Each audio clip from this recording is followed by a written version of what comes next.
Hello everyone, welcome to engineer 7.0। Friends, आज के इस सेशन में हम लोग डिस्कस करने वाले हैं टेक्निकल कम्युनिकेशन के मोस्ट एक्सपेक्टेड क्वेश्चन आपके university exam point of view से। तो फ्रेंड्स, सेशन को स्टार्ट करने से पहले आपसे एक हम्बल रिक्वेस्ट है कि अगर आप अभी तक आपने हमारे चैनल को सब्सक्राइब नहीं किया है तो प्लीज़ चैनल को सब्सक्राइब कर लीजिए, साथ में बेल आइकन को इम्प्रेस कर लीजिए। तो चलिए फ्रेंड्स, आज हम इस सेशन में बात करते हैं टेक्निकल कम्युनिकेशन के मोस्ट एक्सपेक्टेड क्वेश्चन जो आपकी university exam point of view से काफ़ी इंपॉर्टेंट्स है। तो चलिए फ्रेंड्स, सबसे पहले हम देखते हैं फर्स्ट टॉपिक। जैसा कि आप यहाँ पर देख पा रहे हैं कि हम जानेंगे टेक्निकल कम्युनिकेशन होता क्या है, ओके, और उसके अप्रोच क्या होते हैं। ओके, जाहिर सी बात है आपने सुना होगा टेक्निकल कम्युनिकेशन के बारे में, लेकिन टेक्निकल कम्युनिकेशन को आखिर आप किस प्रकार से डिफाइन कर सकते हो, तो हम तो जानते हैं इसके बारे में। It is the study of the targeted audience and then finding out the best way to present the information. यानी कि कह रहा है कि इंफॉर्मेशन प्रस्तुत करने का सबसे अच्छा तरीका खोजना और जो है कि दर्शक यानी कि लक्षित दर्शक का अध्ययन। ओके, यानी कि इंफॉर्मेशन प्रस्तुत करने का लिए सबसे अच्छे तरीके को खोजना और लक्षित दर्शकों को अध्ययन है कौन? Technical communication. यानी कि टेक्निकल कम्युनिकेशन क्या है? तो यह एक प्रकार का अध्ययन है जिससे कि हम जो है कि लक्षित जो भी ऑडियंस होते हैं उनको हम टारगेट कर सकते हैं। साथ ही साथ जो है कि जो भी इंफॉर्मेशन है उनको प्रस्तुत करने के लिए हम सबसे अच्छा जो है कि तरीका खोज सकते हैं। किसके माध्यम से? टेक्निकल कम्युनिकेशन के माध्यम से। ओके, अब अप्रोचेस क्या हैं? तो इसके अप्रोचेस हैं क्या क्या होनी चाहिए। यानी कि अप्रोचेस में तो टेक्निकल कम्युनिकेशन में क्लियरिटी होनी चाहिए, यानी कि क्लैरिटी होनी चाहिए, स्पष्टता होनी चाहिए। यानी कि जो भी आप बोल रहे हो, ओके, तो उसमें क्लियर होनी चाहिए कि आप जो है कि कहते हैं ना, घुमा घुमा कर नहीं बोलना है, सीधी बोलो, क्लियर बोलो, स्पष्ट क्या कहना चाहते हो आप। Okay, topic to the point. Okay, तो यानी कि क्लियरिटी का यही अर्थ है, it should be clear without any ambiguity. किसी मतलब घुमा फिराकर बातों को बिना किसी एम्बिग्यूटी के जो है कि यानी कि ये क्लियर होनी चाहिए, क्लैरिटी होनी चाहिए। सेकेंड पॉइंट है आपका सिंपलिसिटी। सिंपलिसिटी का मतलब साधारणपन। यानी कि जो भी आप यूज कर रहे हो कम्युनिकेशन में, जो भी वर्ड्स यूज कर रहे हो, सिंपल होनी चाहिए, ताकि जो है कि जो टारगेटेड ऑडियंस हैं, जो भी ऑडियंस को आप जिन भी ऑडियंस के बीच आप जो है कि कम्युनिकेट कर रहे हो, उनको क्लियरली जो है कि सिंपली जो है कि समझ हो सके, अंडरस्टैंड हो सके। It should be written in a simple language. यानी कि जो भी आप लिखोगे सिंपल लैंग्वेज में लिखा होना चाहिए, ताकि सामने वालों को, जो भी ऑडियंस है, उनको समझ सकें। ओके, तो सिंपलिसिटी होनी चाहिए। ऑब्जेक्टिविटी क्या होती है? ओके, तो it is done for some specific purpose. यानी कि जो भी ये पॉइंट है ऑब्जेक्टिविटी। तो it should be written in limited word. यानी कि जो भी आप लिख रहे हो लिमिटेड वर्ड में होनी चाहिए। यानी कि जैसे कि आपने सुना होगा कि जो बीटेक के स्टूडेंट होते हैं, टेक्निकल जो भी स्टूडेंट होते हैं, वो क्या होते हैं? To the point. ओके, ज़्यादा चीज़ इधर घुमा के नहीं लिखते हैं, टू द पॉइंट क्या पूछता है उसी को फैक्ट लिखते हैं। ओके, तो ये हो गया टू द पॉइंट। यानी कि it should be written in limited word. यानी कि लिमिटेड वर्ड में लिखो, ये काफ़ी आप फेक कर मत लिखिए। जैसे कि बीए को जो स्टूडेंट्स हैं, बैचलर ऑफ आर्ट्स, उनका आपने अक्सर सुनते होंगे कि काफ़ी भरना है, यानी कि 32 पेज का है, उसको भर देना है काफ़ी, जितना ज़्यादा आप लिखो। यानी कि जो भी लिख रहे हो फेक कर, घुमा फिरा कर, जो भी केवल काफ़ी फिल करने से मतलब होता है। तो ये हो गया आपका, उनका लिमिटेड वर्ड्स नहीं होता है, यानी कि सही से लिखते नहीं है, तो वो उसका क्या है, वो टेक्निकल लैंग्वेज नहीं है। ओके, तो इसमें क्या होता है, जो ऑब्जेक्टिविटी होनी चाहिए, ऑब्जेक्टिविटी उसमें क्या होनी चाहिए कि लिमिटेड वर्ड्स में होनी चाहिए रिटेन। ओके, यूटिलिटी क्या है, इसकी उपयोगिता क्या है? It is done for some specific purpose. जो उपयोगिता है इसके टेक्निकल कम्युनिकेशन का, वो किसी विशिष्ट पर्पज के लिए, ओके, कुछ विशिष्ट पर्पज के लिए इसे किया जाता है। ब्रेविटी क्या है? Brevity, it should be brief and provide information और concern manner. Okay, conscious manner. यानी कि जो भी आप प्रोवाइड कर रहे हो, ओके, तो ब्रीफ होनी चाहिए, यानी कि संक्षिप्त रूप में होनी चाहिए, इतना डिटेल से नहीं आपको एक्सप्लेन करना है, ओके। तो जब आप डिटेल से एक्सप्लेन करोगे तब तो हो गया, वो जनरल लैंग्वेज हो गया, और जनरल कम्युनिकेशन हो गया, ओके। तो आप यानी कि केवल आपको फैक्ट पर ध्यान देना है। फैक्ट क्या है, यानी कि इट शुड बी ब्रीफ, संक्षिप्त होनी चाहिए, provide information in a conscious manner, यानी कि एक कॉन्शियस मैनर में जो है कि इन्फॉर्मेशन को प्रदान किया जाना चाहिए, और संक्षिप्त में, ओके, ज़्यादा फेक नहीं। वोकैबुलरी, जो भी आप वोकैबुलरी यूज कर रहे हो उसमें काफ़ी सिंपल होनी चाहिए, स्पेसिफिक होनी चाहिए, ताकि जो है कि लोगों को ईजिली समझ में आ सके। टेक्निकल होनी चाहिए, use specific technical vocabulary, okay. जो भी आप यूज कर रहे हो उसमें तो टेक्निकल वोकैबुलरी आप यूज करें। इन्फॉर्मेटिव क्या होनी चाहिए, informative means it should be use to give specific information, जो विशिष्ट इन्फॉर्मेशन है उसको इसमें जो है कि देना चाहिए, उसका यूज किया जाता है स्पेसिफिक इन्फॉर्मेशन का। विशिष्ट इन्फॉर्मेशन क्या है, ओके। अवॉइड रिपीटेशन, जब तो इसमें जो भी आप वर्ड यूज कर रहे हो, जैसे टेक्निकल कम्युनिकेशन है, बार बार एक ही वर्ड को आप रिवाइज कर रहे हो तो उसका मतलब गलत इफेक्ट जाता है, लोगों को उतना इम्प्रेस नहीं हो पाते हैं, ओके।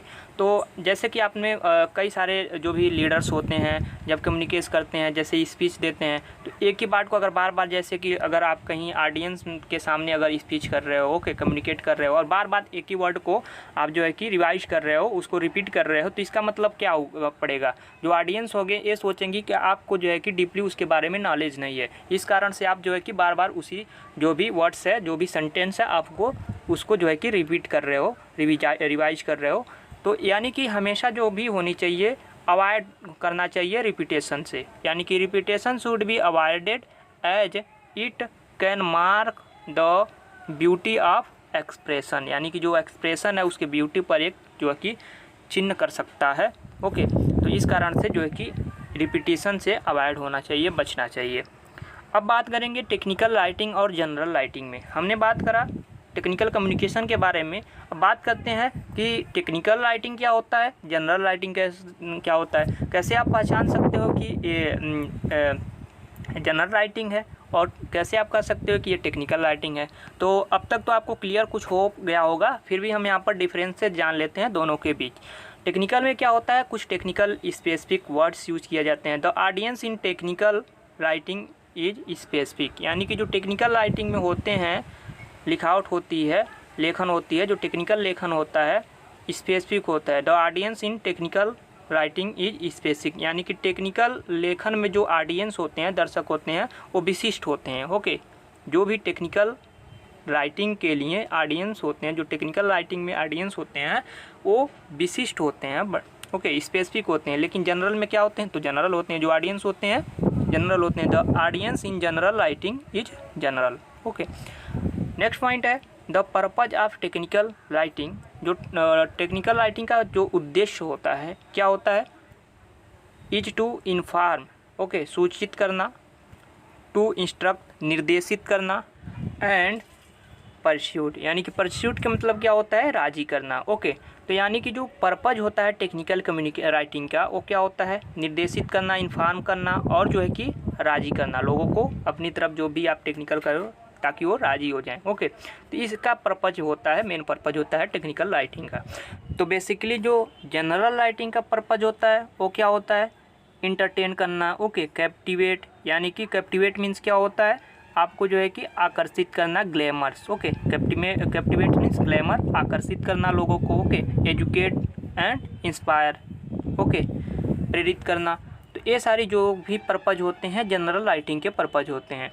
नेक्स्ट पॉइंट है आपका स्टाइल ऑफ टेक्निकल राइटिंग, यानी कि जो शैली होती है लिखावट की, टेक्निकल कम्युनिकेशन की, लेखन की जो शैली होती है, प्लेन होती है, शार्प, सिंपल होती है, ओके, सिंपल होती है, प्लेन होती है, टू द पॉइंट। जैसा कि हमने पहले ही आपको बताया कि जो टेक्निकल राइटिंग होता है, टू द पॉइंट आपको फैक्ट लिखना होता है, ओके।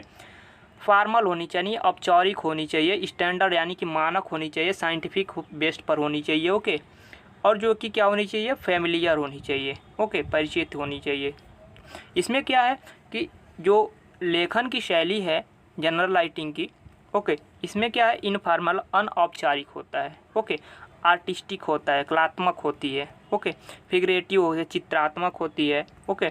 और क्या, एट्रैक्टिव होती है, और रिपीटेटिव, बार बार उसी वर्ड को रिपीट किया जा सकता है। तो ये जनरल राइटिंग के होते हैं।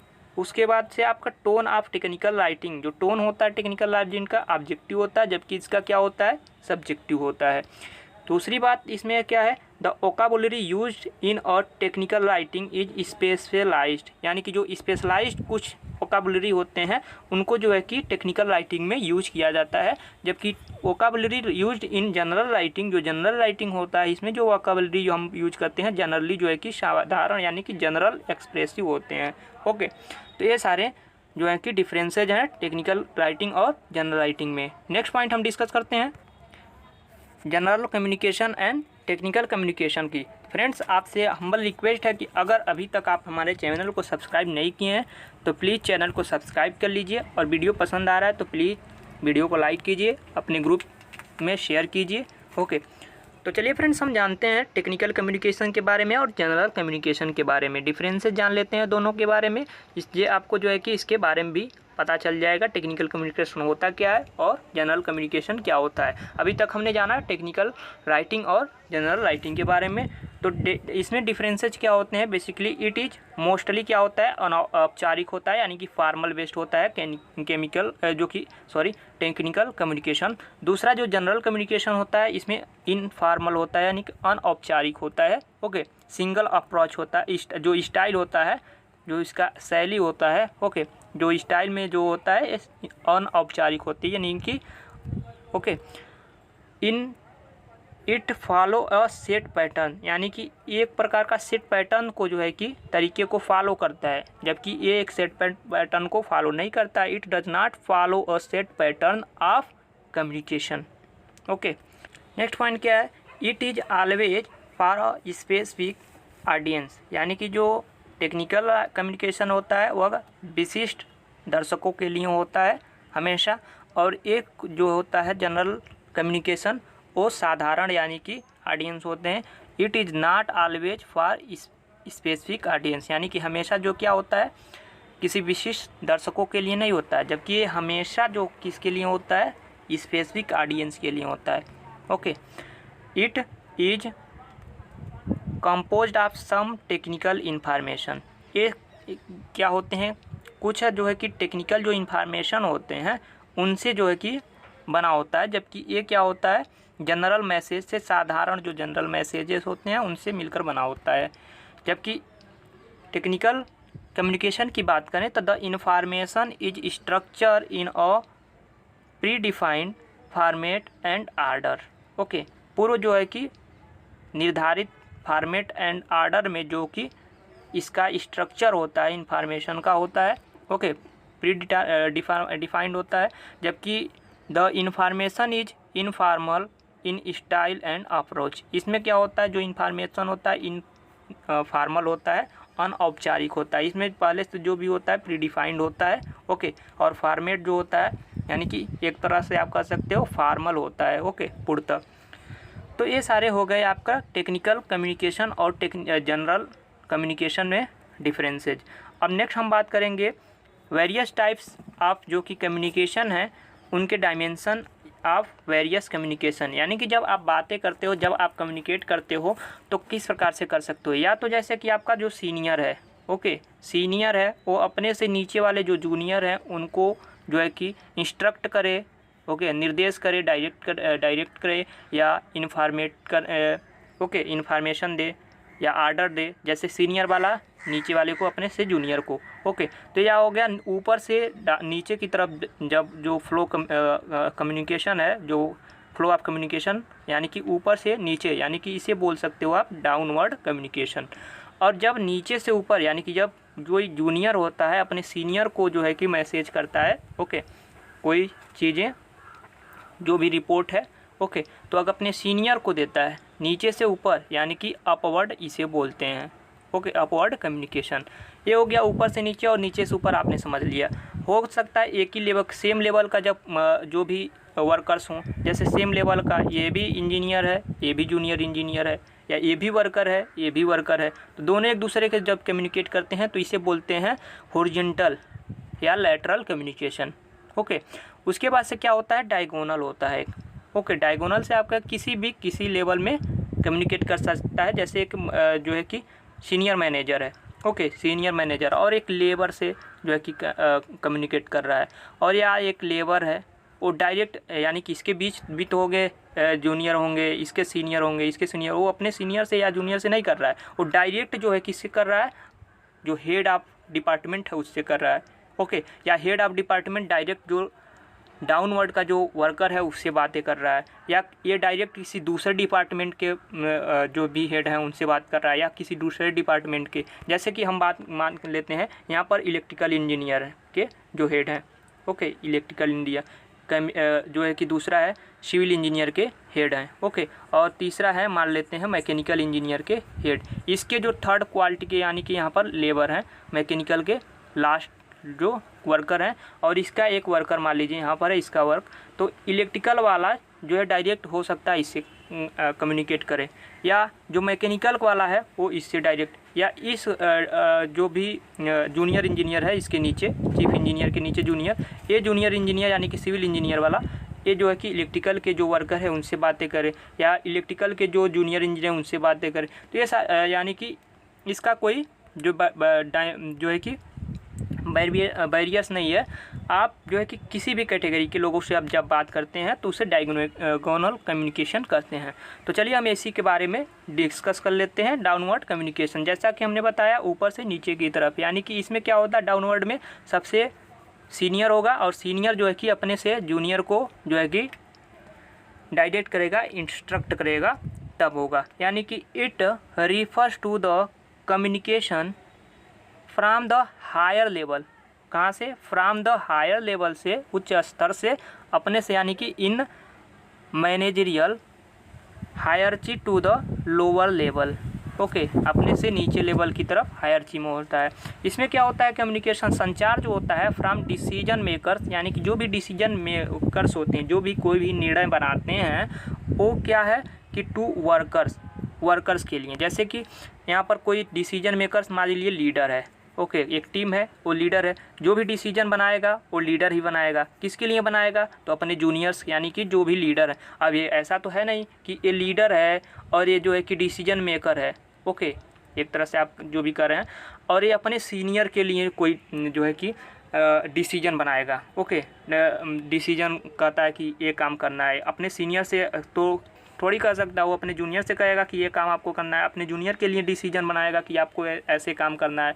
यानी कि इसको क्या करना है इसके ऊपर वाला ने बताएगा, लेकिन इसके जो ये डिसीजन बनाएगा उसके नीचे वाले को काम करने के लिए बनाएगा। यानी कि जो डिसीजन मेकर्स होते हैं वो वर्कर्स के लिए संचार की व्यवस्था करते हैं। ओके, कम्युनिकेशन फ्रॉम सीनियर्स, इसमें कम्युनिकेशन जो संचार होता है सीनियर से टू देयर सबऑर्डिनेट एम्प्लॉय, यानी कि अपने जो नीचे के जो कर्मचारी होते हैं उनके लिए, जो सीनियर्स होते हैं, सीनियर से देयर सबऑर्डिनेट एम्प्लॉयज़ के लिए संचार होता है। जैसा कि एग्जांपल की अगर बात कर लें, जैसे कि मान लेते हैं कोई communication from general manager. Okay, मान लीजिए एक मुख्य मैनेजर है, जो मुख्य प्रबंधक है आप एक कंपनी, जो महाप्रबंधक है। Okay, to the branch manager, यानी कि जो शाखा मैनेजर है। ओके, मुख्य प्रबंधक आपने सुना होगा, हेड ऑफ डिपार्टमेंट मुख्य होता है। ओके, जनरल मैनेजर तो कई सारे ब्रांचेज होते हैं कि किसी भी कंपनी के, तो मान लीजिए एक ब्रांच कंपनी है बी, इस कंपनी का कोई हेड होगा तो इसे बोलते हैं ब्रांच मैनेजर। ओके, तो यानी कि महाप्रबंधक से किधर, ब्रांच मैनेजर की तरफ। तो एक प्रकार का एग्जाम्पल है आपका डाउनवर्ड कम्युनिकेशन का। तो a communication from general manager of a company to the branch manager is an example of downward communication. Okay, next है आपका अपवर्ड ठीक जो है कि अपोजिट है डाउनवर्ड का, यानी कि इसमें क्या होगा, जो लोअर लेवल का होगा अपने से अपर लेवल की तरफ कम्युनिकेट करेगा। ओके, कम्युनिकेशन फ्रॉम कहाँ से होता है, सबऑर्डिनेट टू सुपीरियर। ओके, इसमें क्या है, कम्युनिकेशन फ्रॉम एम्प्लॉय, जो भी कर्मचारी होते हैं वो अपने मैनेजमेंट के लिए, मैनेजर के लिए, प्रबंधक के लिए, यानी कि कम्युनिकेशन स्टार्ट कहाँ से होता है, एम्प्लॉय से मैनेजमेंट की तरफ। ओके, कम्युनिकेशन फ्रॉम वर्कर्स यानी कि जो वर्कर्स होते हैं, ओके, वहाँ से किधर, डिसीजन मेकर की तरफ। ओके, आप देख पा रहे होंगे ठीक अपोजिट है आपका डाउनवर्ड कम्युनिकेशन के। तो इसमें एग्जांपल क्या हो जाएगा, ये बिजनेस रिपोर्ट है। जैसे कि कोई भी बिजनेस है उसका एक रिपोर्ट तैयार किया गया, तो रिपोर्ट कौन तैयार करेगा, जो ब्रांच मैनेजर होगा, जो ब्रांच का जो मैनेजर होगा वो रिपोर्ट तैयार करेगा, और रिपोर्ट तैयार करके जो किसको सौंपेगा, अपने से सीनियर को, यानी कि अपवर्ड, ऊपर की तरफ। ओके, तो यही है the business report from a branch manager of a company, किसी कंपनी के ब्रांच मैनेजर से जो है कि एक रिपोर्ट तैयार करके टू किसके लिए, एमडी यानी कि managing director of a company is an example, एक प्रकार का एग्जाम्पल है किसका, अपवर्ड कम्युनिकेशन का। तो इस प्रकार से आप जो है कि डिफाइन कर सकते हैं अपवर्ड और डाउनवर्ड कम्युनिकेशन। अब हम बात कर लेते हैं हॉरिजॉन्टल कम्युनिकेशन के बारे में। तो बेसिकली फ्रेंड्स, हमने आपको हॉरिजॉन्टल कम्युनिकेशन के बारे में बता दिया है कि जो कि सेम लेवल के होते हैं। बस आपको क्विक रिवीजन करना है ताकि कम समय में आप जो है कि ज़्यादा से ज़्यादा पार्ट जो है कि रिवीजन कर सकें। इस कारण से हम जो है कि जल्द से जल्द जो है कि रीड करेंगे, आप जो है कि इजीली समझ पाएंगे, क्योंकि हम बेसिक तो हमने आपको समझा दिया। ओके, कहना क्या चाहते हैं हॉरिजॉन्टल कम्युनिकेशन से, तो it is the communication among worker at the same level, यानी कि जो कम्युनिकेशन होता है सेम लेवल के वर्कर्स के बीच होता है। कौन सा, हॉरिजॉन्टल या लैटरल या peer groups of communication. Okay, next है the main objective of horizontal communication. जो हॉरिजॉन्टल कम्युनिकेशन है इसका मेन पर्पज क्या होता है, तो इससे क्या होता है कि developing team work within a organization, यानी कि एक संगठन के बीच जो टीम वर्क है उसको डेवलप करने में, विकास करने में। Promoting group coordination within an organization, एक ऑर्गेनाइजेशन के बीच जो भी कोऑर्डिनेशन है, ग्रुप है, उसको प्रमोट करने में। ओके, तो ये सारे ऑब्जेक्ट हैं हॉरिजॉन्टल कम्युनिकेशन के। डायगोनल क्या होता है, किसी भी लेवल के साथ किसी भी लेवल का पर्सन कम्युनिकेट कर सकता है, जिसे हम क्रॉस वाइज कम्युनिकेशन भी कहते हैं डायगोनल कम्युनिकेशन को।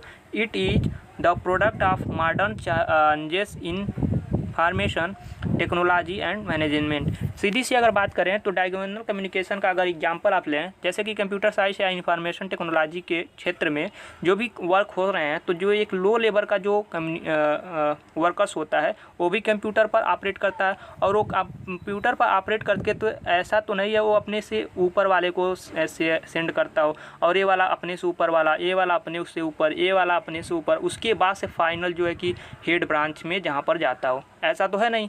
डायरेक्ट क्या है होता है, जो लो लेवल का एकदम वर्कर होता है वो डायरेक्ट अपने जो है कि कंपनी को जो है कि इंस्ट्रक्ट कर सकता है, या जो भी कम्युनिकेट करना है वो हेड ऑफ जो भी होते हैं उनसे डायरेक्ट जो है कि कांटेक्ट कर सकता है, या अपने से लोअर या किसी मिडल, किसी भी, इसमें कोई बाउंडेशन नहीं है। ओके, डायगोनल में। तो ये आप सीधी सी एग्जांपल ले सकते हैं।